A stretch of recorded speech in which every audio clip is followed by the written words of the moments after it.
sticking to governance, do you believe, because I think you mentioned in one of your videos, that does governance always have to start from a centralized approach before evolving into a totally decentralized one? Because you could start straight away in a decentralized manner, like for example Ethereum did. Yeah.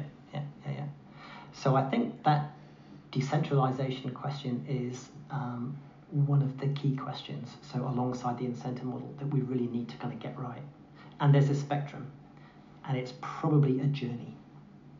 So Joe Lubin said something very, very interesting at DevCon 5 last week, I think, and I'll try and quote him here, where he said it was going to be, or paraphrase him, where he said it was going to be very short-sighted to expect networks to aim for 100% decentralization and 100% permissionless. There's like a range. Yes, right? Exactly. And different models will naturally fit at a different point in that range, and that may change over time. Now, if I think about private permission networks as opposed to like the public stuff, typically what we're trying to do is trying to seize that market. We're trying to get that network effect.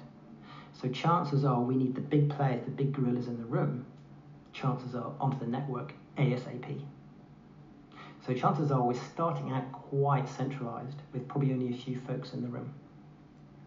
Now, the key thing we really, really need to understand is how important is that long tail? Yeah. And what is the network intent? What's the ambition of this network? And are we trying to seize that entire market and then now compete on the layer above in the innovation layer? Kind of yes, no. And how important is it to get the rest of that long tail?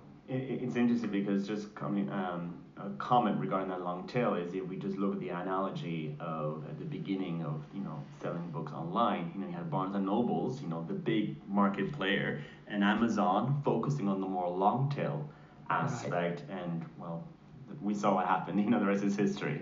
So it is key, it's being able to start perhaps with those core large gorillas in the market, and then focusing on a long tail to get as much transactions. But it's equally valid to go the other way around. Yeah. And there's one network where I'm working with. I mean, it's not a fragmented market, but 3 or 4 of the smaller players are getting together, and they have enough market share to become a gorilla themselves. Mm-hmm. Interesting. Now, clearly, they are going to have a come to Jesus moment when the other 2 big players start noticing what they're doing.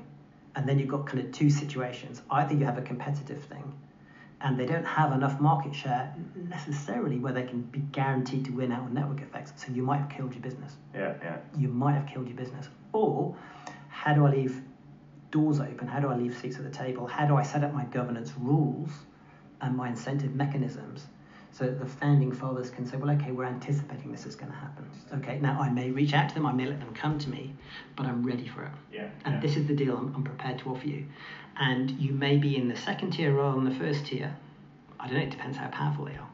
And it's all about power. And what we're trying to do is we're trying to move away from a model where a Facebook controls the market and has 100% monopolistic power. We're trying to create an ecosystem collaboration model, but nevertheless, there are still power dynamics within that. So you need to kind of think that through. So if there's one thing you want to get right from the get-go, is a clear understanding of how decentralized you need to be. Do you need a competition model? And what are you going to do when your competitors come knocking on the door? Or launch a competing value prop? What are you going to do about it? Yeah, and I think that's what's a very exciting opportunity of the Web 3.0 is to be able to provide this kind of decentralized platform. Because one of the failures of the Web 2.0 is that the winner effectively gets it all. I mean, Google owns search, Amazon owns e-commerce, Facebook owns social.